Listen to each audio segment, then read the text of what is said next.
Chief Constable, thank you for joining me for our Public Accountability Forum here in the Centre for Young People in Cwmbran.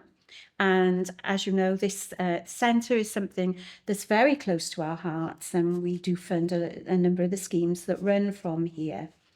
Now, towards the end of last year, I launched my charter for children and young people, and thank you for attending. We were up in Vale, and it was great to listen to the children and young people there and listen to some of their concerns.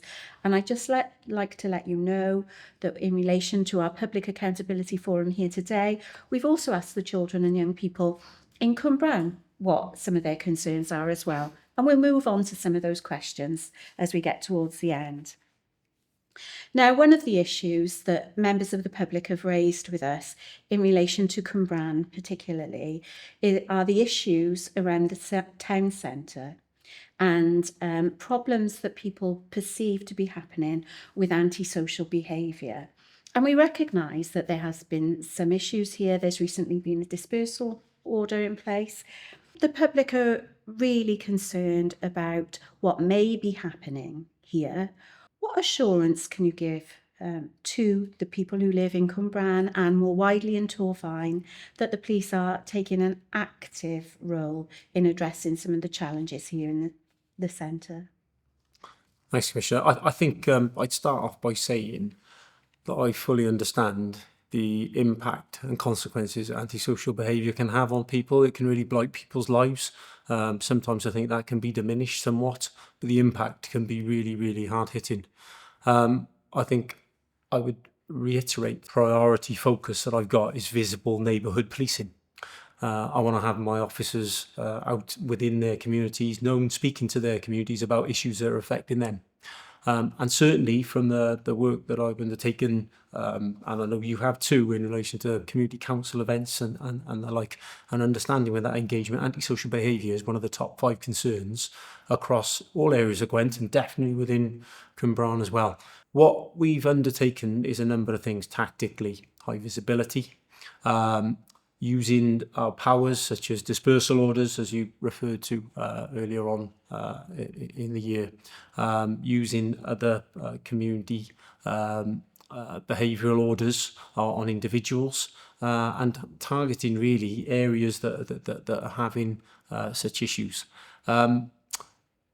We've also invested on a community action team, which are going to the 4 most affected areas throughout the whole of Gwent for issues that are affecting their communities, and that's visible presence of police officers and police community support officers, of which one of those areas is Llantarnam.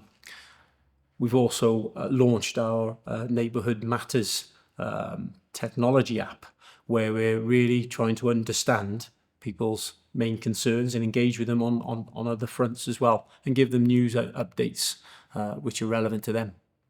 And what this has all led to is an enhanced capability to tackle issues. It's meant that over the last 12 months, we've actually been able to drive antisocial behaviour down by over 20% across the whole of Gwent. We've driven antisocial behaviour down compared to the last 12 months by over 18% in Blaenavon and over 13% in Pontypool. However, the area that you talked about, Llantarnam, has seen some difficult challenges for antisocial behaviour. We've had to really focus on that area. The summer saw a real spike of issues. We've had to deal with individuals. We've had to look at diversion methods. We're engaging with premises like McDonald's to look at enhanced security and other things that they can do at their own site as well. But I'm pleased to report that we are making progress on that, and within the last 3 months of 2025, we have actually reduced antisocial behaviour by over 20% in Llantarnam too. So I think we're on a positive journey, one I will not be letting up on, because it remains very dear to my heart, on community confidence and visibility and neighbourhood policing, and I think they all walk hand in hand really in tackling issues of antisocial behaviour and making people's quality of lives better. That's really good to hear, and I'm sure the public viewing this will be really glad to see that and to hear that. It's always good to hear the police talking about the actions that they're taking. And one of the things you mentioned there was the improvements that you'd seen through the interventions that you've made in Blenavon. Now, I am aware that there had been some issues in Blenavon, and certainly some of the residents had mentioned that to both myself and my team. So I wonder if you could tell us a little bit more about some of the interventions there. Absolutely. So Blenavon has had some difficulties over a number of particular issues that affect their communities on a regular basis. Off-road bikes has been a big issue for residents and the communities of Blenavon, both from individuals within the area and also people who are using the area to travel through and use off-road bikes in. And that's really having an impact on local residents, local businesses, but also on our heritage sites, which we've got a lot of pride for within the area. So we've had targeted operations which are tackling off-road bike activities and antisocial behaviour activities.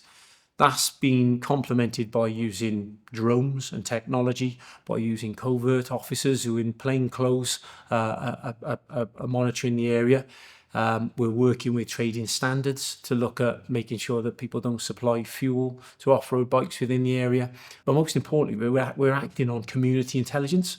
So when we're told from residents and businesses and people within the area where these bikes are being ridden, by descriptions of who and descriptions of vehicles, we're taking positive action. We're taking out warrants, we're entering premises, we're seizing bikes, and it really is tackling the issue and hopefully giving a bit of confidence back to those people who are affected by these incidents up there. Thank you for that. That's good to hear, and good to hear about the reduction in the challenges there. Something that people have also raised with us, which does link to the issue of antisocial behaviour, is the use of illegal and the antisocial use of illegal scooters. So people are concerned about this in terms of any illegal activity that may be undertaken using them, but also concerned about the dangers that they have for pedestrians, for the people using them, actually for car users as well. What are the police doing to tackle children and teens' use of illegal scooters? Yeah, so I think there's a multi-fronted approach to tackling this issue. I think I can understand it of a similar nature to what I talked about with off-road bikes, so that e-bikes are causing concerns for local people. Being used dangerously, they could, we've seen that they have had serious impact for pedestrians and for people who are other road users, including people who are young people, often on the e-bikes themselves. So the first thing I'd want to do, and is at the forefront, is to educate about the use of these vehicles, to make parents think long and hard before they purchase one of these vehicles for their children, the dangers that are associated to them. We've seen dreadful consequences within southern band Wales of incidents where these vehicles have been used and the consequences of them. So there's a real education program there. In a similar vein, there is an antisocial behaviour aspect that needs to be targeted with the similar methodology and tactics that I've talked about for how we tackle off-road bikes. So we're reliant on people telling us about these things and telling us about retailers who are selling them irresponsibly as well. So that's really important for us. And then at the tougher end, I'm also aware that some of these vehicles are used for criminality, and we've had a targeted number of operations which have been taken by our neighbourhood teams and our community action teams to tackle people who are using these vehicles for drugs running, for example. And we've had a number of seizures of both vehicles and illegal substances, and made effective arrests for people who are conducting themselves in this way as well. So it is something that we are putting a real focus on to be able to tackle these issues which are important to our people. It's good to hear that, and something that often comes up in relation to issues like that is also issues that emerge around speeding. I think people have got concerns around people speeding in 20-mile-an-hour speed limits and 30-mile-an-hour speed limits, particularly around our schools and the potential impact of this. And a number of residents who spoke to us wanted to ask you a little bit more about what monitoring Gwent Police do in relation to these road safety issues, particularly speeding in and around our primary school areas. And I think what might be helpful also, Chief Constable, would be if you were to help illustrate the distinction between the role of Gwent Police and the civil parking enforcement role that Yes. local authorities undertake. Yeah, well, it's before I can go into that, Chris, it's quite interesting you raise that, because the technology app that I talked about earlier on, the Neighbourhood Matters, has voiced over 2,500 surveys have been completed, and we've now got 5,000 people who are on Neighbourhood Matters, and it only launched in October. And what we've been able to understand is the top 5 concerns of our communities across Gwent. And they do reflect those of Torfaen as well. And amongst those top 5 concerns are some of the very things you've talked about. So speeding, parking, antisocial behaviour, dog fouling and litter are the top 5 concerns. Now, as you know, 3 of those things haven't actually got primacy sat with policing. It does, I'm not trying to diminish that, but it shows that we've got to work with our partners to tackle these key issues. So starting with the point you raised about the difference between parking responsibilities, those sit with local authority when it comes to parking on double yellow lines, for example. When policing gets involved is when people are parking and causing an obstruction. Yeah. So parking on, for example, zigzags at a pedestrian crossing or blocking someone's driveway would be more of a policing matter where we would get involved, which is important to get the right agency informed straight away on that, get a faster response and a better response quicker. With regard to speeding, it's been a difficult journey for Wales, and I understand that with the changes in the 20s regulation, and I think we are seeing the green shoots of improvements in relation to the seriously injured people within our road networks. But I feel strongly about the 20s around particular areas, as you just highlighted, around schools, around highly residential areas where we know there are dangers for young people. So we use a number of initiatives. We use our neighbourhood officers to actively run speed camera operations with the Go Safe team, which are funded by through Welsh Government, and they target particular areas. But again, a lot of this is dictated to by reports from the members of the public who've got concerns about speeding within their area. So they work out where to strategically place those camera vans to the best effect and at what time.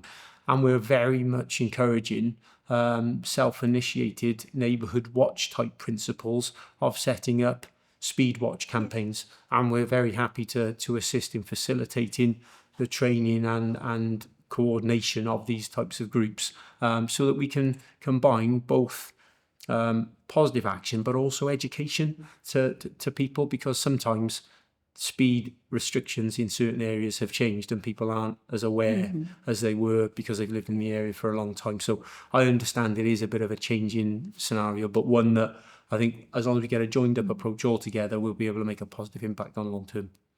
Absolutely. And the partnership with residents is so important, isn't it? I went along to Pontier Community Council, where the representatives there were really pleased with the work that they'd been doing in partnership with the local PCSO, doing exactly that, monitoring the speeds of people driving through the village. And the feedback was really positive. Everybody was aware of it. And I thought that's a really good example of what we can achieve together. Definitely. In partnership. And exactly a great example of what I'd want to see our police community support officers undertaking, properly engaging with their communities to understand their main concerns and going back and telling them what they've done about them, which is the key to it as well.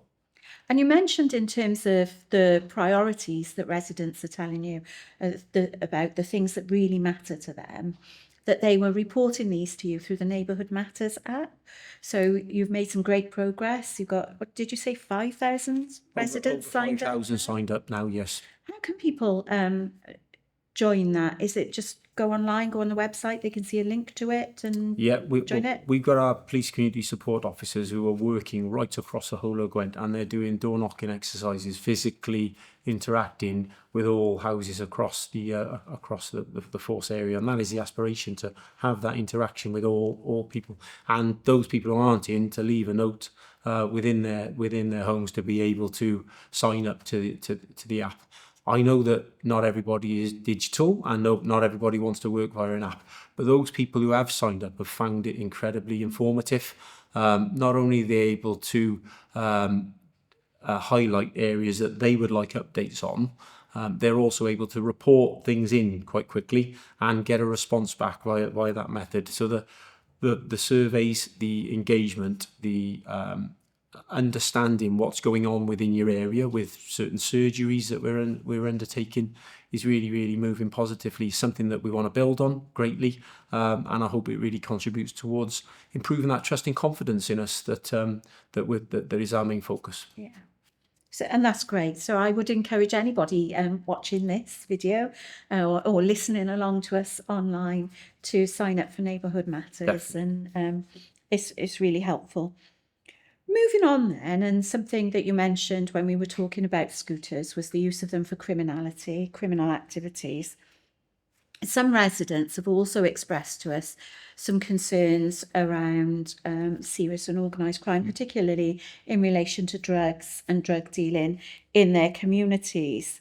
And one of the points that people have made to us in relation to this is in some areas, people are aware that there's drug use, and not just drug use, but drug dealing as well.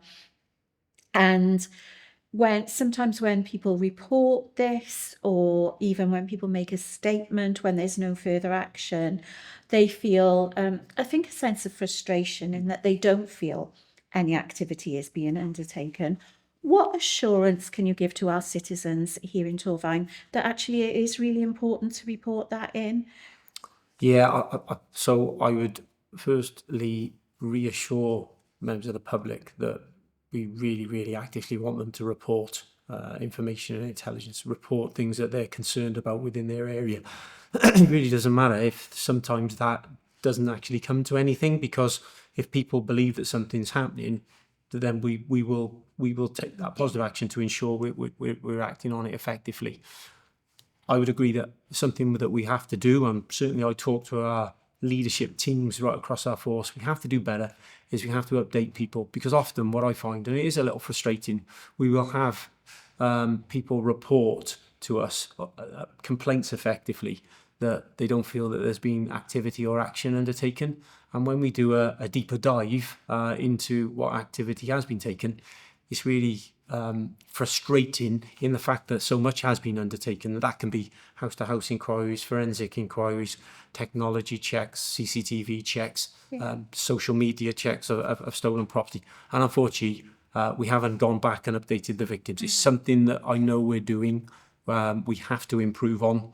Our staff know that too. It's something that we really having a focus of attention on. So the progress, for example, in relation to serious and organised crime, if I think back 5 years ago, we had just over 200 disruptions across the whole of the Gwent area. And in 2025, that had escalated to 1,700 disruptions. And quite a number of them were warrants on private resident premises and business premises, where there was significant seizure of Class A substances, including cocaine and amphetamine, and those led to significant arrests and custody sentences for individuals involved in that serious crime. So it's quite an astronomical jump in 5 years. It shows what our focus is on, and disrupting those individuals who are having such a toxic effect on our communities, our vulnerable people, our young people, is a real focus for us within Gwent Police. Absolutely. So I'm really glad that you mentioned and you've mentioned a few times in our discussion, the feedback that we get from residents sometimes in relation to communication after crimes have been reported, and keeping victims are up to date. What would you say? One of the questions, for example, that I was asked in relation to this is that some crimes are reported and you don't get any communication about them to the victim, and then they're left unresolved. What happens in these cases? What happens to the data that's collected, the information, Chief Constable? Yeah, so in relation to the data itself, we would like to improve our positive outcome rate. We would like to improve the number of offences that we detect. That is our focus for 2026. Something that I'll be making very clear to our workforce that I expect for the next year, because we've improved in so many other areas. We've improved dramatically in relation to our attendance times, the way that we respond to 999 calls, 101 calls. We're amongst the top 3 forces within the country for the last 18 months in relation to those areas. We attend our emergency response calls, our routine response calls within the parameters. Again, we're the top performing force within our most similar group of forces across the UK. We've made great strides in that. We attend 96% of our burglaries that get oversight from a detective sergeant, compared to where we were back in only 3 years ago when we were around 70%. So we're making great strides in relation to that. I want to convert that into positive outcomes as well. With regard to the information that we're collecting, we've got all of that data available. And what we have seen, that we are having a positive impact on driving crime down. For example, in the ward we're in Torfaen, in the local authority area we're in, we've seen reductions in vehicle crime by over 26%. We've seen reductions in burglary by over 25% compared to the 12 months previous to 2025. So we collate all of that data.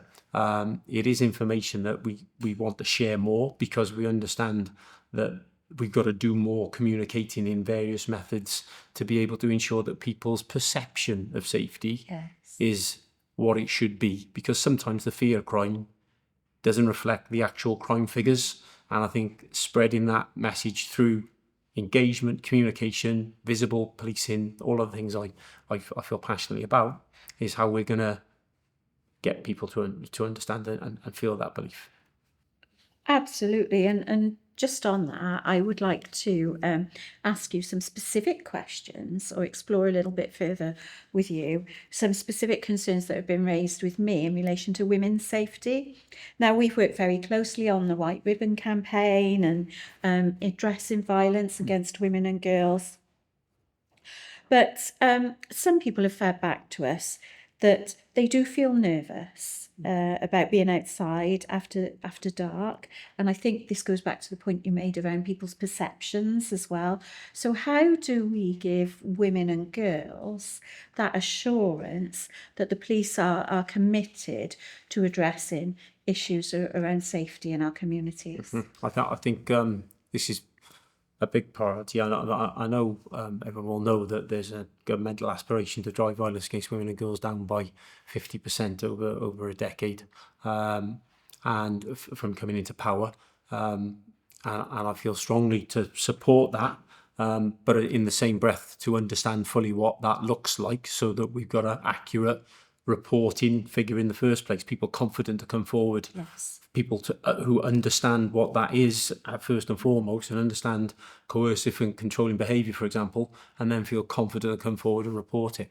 In relation to female safety in Cwmbran and across Gwent, I think specifically over the winter and the Safer Streets Winter campaign, we have prioritised focusing on female safety, and we've run an operation called Operation Vigilant, which looks at females within town centres and making sure that they're safe in areas outside the late night economy, making sure that we've got a visible presence there, making sure that we're monitoring for suspicious individuals in the area, and working with security in licensed premises as well to ensure that we're all working as one team in the area. Additionally to that, what I'm also aware of is that we've had reports that sometimes females have not felt safe running in the winter. And being passionate about sport, I think that's really something that I feel that I'd like to eradicate. I would like, females to feel safe running within the winter. My Deputy Chief Constable, who is a very fit lady, feels passionately about it too. She's been driving and advocating, along with yourself, attending to runners groups and speaking to females about giving advice in relation to how you report things, what not to accept. If you're subjected to people shouting things, and safe advice really on prevention as well. It's gone down really well, and we've had over 600 ladies across Gwent in different runners groups who've been spoken to. The feedback's been really positive. It's something actually that's being taken on at a wider level now by Sport Wales, to look about stretching that further. So that's really a positive thing. Back to the principles of violence against women and girls, we've invested heavily in our domestic abuse training and our domestic abuse champions. We've got over 130 of those who are trained to give enhanced advice on how to deal with domestic abuse matters and also stalking and harassment matters, so that we're tackling these issues. We're not finished product on this yet. I think we've got lots to do. White Ribbon Campaign gives us an opportunity to highlight it for a couple of weeks of the year as a profile thing in different and original ways, but it's something that we've got to be doing on a daily basis right throughout the year, and tackle some of those difficult issues that we know are emerging, such as online misogyny and content which can be influential in a negative way to young men as well. So that education program is a really big part of it to try and eradicate it at source, really. It's good to hear that, Chief Constable, and I'm sure that there'll be many women out there and men who are really reassured by your comments on that. And I have to say that going out and meeting the runners and talking to them about their concerns, the feedback from the running groups has been absolutely fantastic. And I think that connection with those different groups of people across our communities is so important, because it all helps to build that confidence, doesn't it? It is so very important. Now, I mentioned at the beginning, we're here in the Cwmbran Centre for Young People, and we've been here a number of times. We like to work with the team here. But so one of the things that we did as part of this Public Accountability Forum was to ask our young people any questions they might like me to ask you, but also about any concerns that they may have. And you'll know that this is something that I've committed to as part of our charter for children and young people here in Gwent. So one of the questions they asked me to ask you, Chief Constable, was, what are you personally doing to improve trust between young people and the police here in Torfaen? Yeah, well, this sort of feels a little bit like being at home with 3 teenage children. I think that's a great question. Something I feel really strongly about young people, because I think it's often said that they're our future, but they're our present. I want our young people of Gwent to really have an influence on what Gwent Police do and what they undertake. They're a hugely vital part of our community. They're current, they're relevant, and they tell us the truth and the home truths, and I'm really happy to hear those comments always. I've gone on previous young persons question time panels. I know that we're running one again, and I'm looking forward to that greatly. We've recently, in October 25, set up our first young persons independent advisory group. 19 members of young people coming from very diverse backgrounds, between the ages of 14 and 21, listing a whole host of issues that are important to them, that they want to ask us questions on behalf of their peers.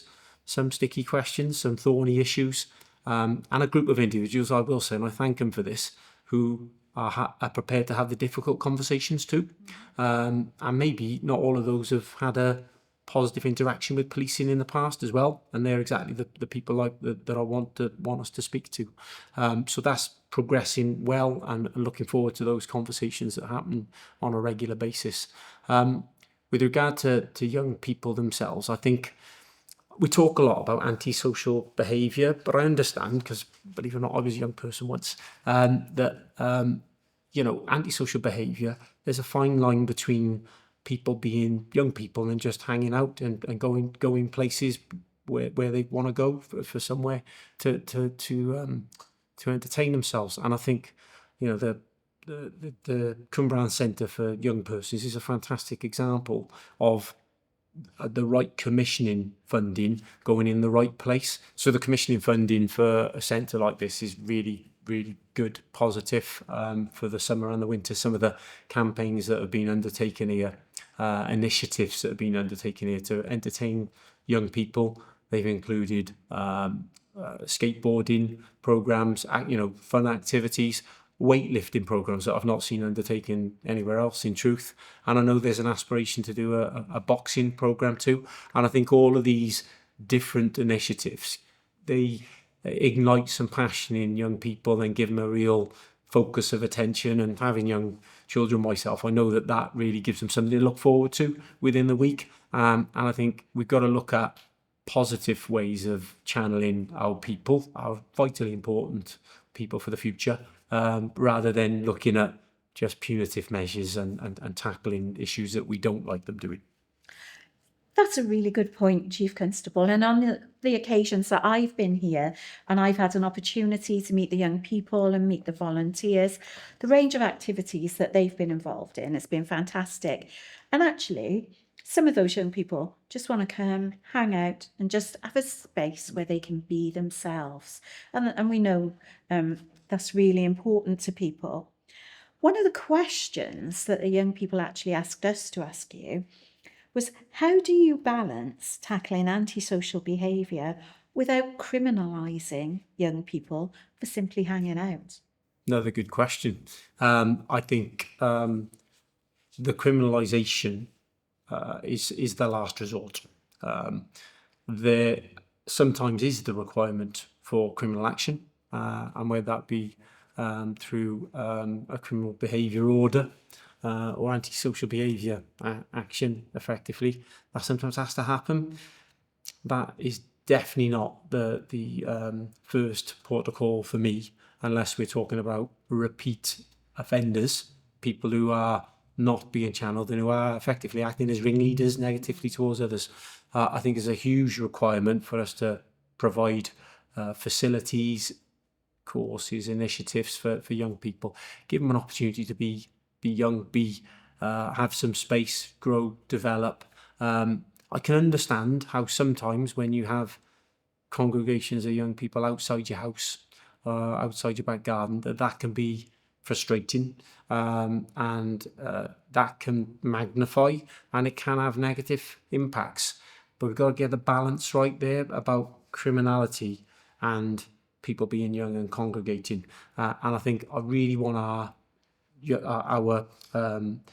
neighbourhood officers and our teams to be involved with our partner agencies, working with our local authorities, and working with the third sector agencies that we've got strong connections with, in getting young people engaged in what they want to do, and giving them some real positive channeling. That's a huge thing for me. And I think the big thing for me is we've really been on this pathway for a number of months now, and I think we're starting to see the signs of that moving in the right direction. And the reason I say that is because Halloween through to Bonfire Night has traditionally been an exceptionally busy time for us within Gwent.